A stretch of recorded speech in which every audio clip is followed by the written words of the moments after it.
Today, on the MWHS Wildcat News. Administration delivers cupcakes to teachers. Mr. Pella's pottery class finishes its clay sculptures. And last week's football matchup against Creighton Prep. Welcome back. Today is October 2nd, and I'm your host, Jenna Reynolds. And I'm Edison Geiler.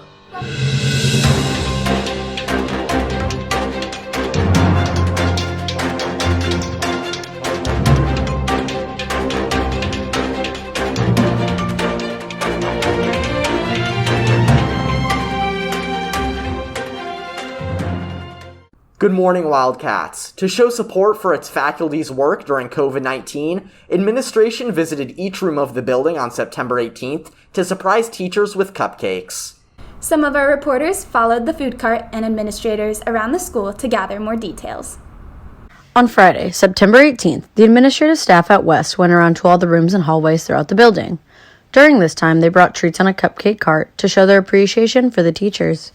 Teachers, along with everybody in the building, it's been a rough start and a very atypical start to the year, and we just really wanted to have some small gesture of gratitude and just show appreciation to the teachers. The department had attempted to plan other ways to show their gratitude towards the educators, but COVID-19 had restricted them from doing their usual morning coffee. This led them to the idea of the cupcake cart. We were trying to make it unexpected, a little bit of a surprise for them, and I think in most cases it was a surprise. We wanted to build some camaraderie. We tried to get a number of teachers from different hallways all out into the hallway at the same time and kind of surprise them at the same time, and just brighten their day and just a fun way to start the day. Well, we didn't really know what was going on because we were in the middle of putting up our new bulletin board, and he was like, "It's really important." And so I was completely shocked when I went outside and saw everybody standing there and saw the principals there with all of the carts and everything. So it was pretty awesome to see something like that. The faculty had felt like the new restrictions for teaching were just some of the many reasons they needed to do a small gesture. Educators in the district have had to adjust their way of teaching as well as their lessons to ensure that the students were still able to learn in a beneficial environment. It's been pretty stressful. I know a lot of teachers feel just kind of a lot of pressure to make sure that they have engaging lessons for the kids who are here and the kids who are at home. So everybody kind of feels like a first-year teacher, even if they've been teaching for a really long time. The principals plan to continue showing their gratitude towards the staff throughout the year in various ways. During this time, they hope to bring back some of their old traditions, including staff dinners. You know, there have been other things that we've done. We've tried to get food trucks here at school. We've done some picnics and that sort of thing. We would like to continue doing things. I think it's important for morale. This has been Jasmine Hermosillo Padilla, Garrett Wilcoxon, Mila Del Alpa, and Dominic Hum with the MWHS Wildcat News. Mr. Pella's pottery class created clay spheres last week. Students like Senior Despina Quintana Sanchez worked on manipulating levels, textures, and layers to complete their projects. Not only have students focused on finishing their clay sculptures, but also the class has taken the necessary precautions to prevent the spread of COVID-19. More of our staff interviewed students to find out more.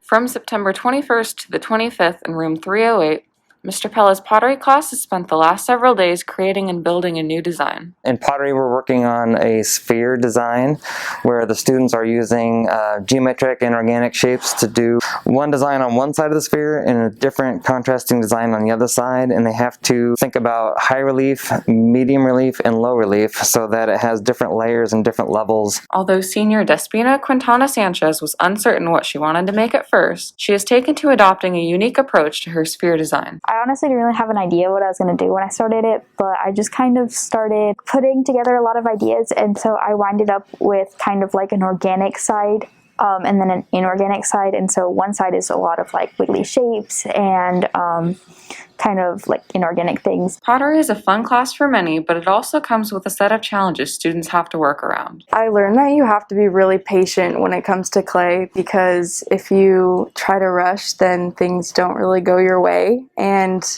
you just have to make sure that you know what you're doing and that you take your time. COVID-19 has also had a large impact on the way the class runs. Art classes are taking extra precautions to keep their students safe. There are a table of tools that they can use one, but then we have a bin to set it in, and then the teachers will go in after the class and sanitize whatever extra tools that they use and get them put back on the table for the next class. With projects being wrapped up by the end of the week, this has served not only as a fun hands-on assignment, but as a learning experience as well.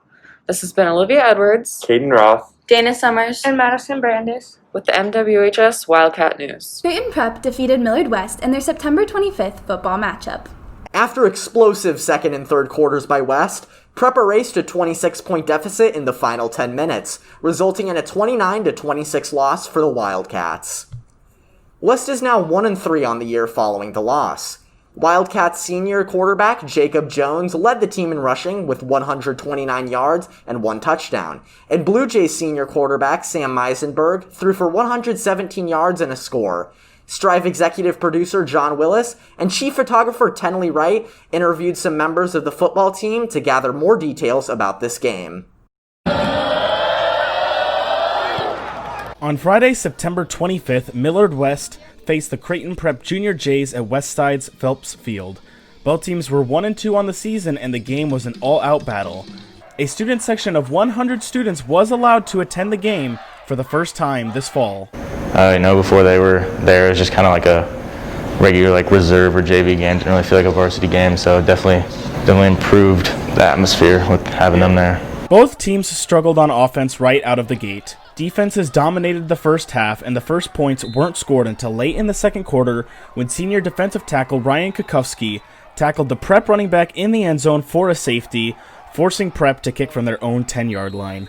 Senior Caden Williams returned the kick to the Prep 4-yard line, setting senior quarterback Jacob Jones up to finish the drive and take the ball into the end zone.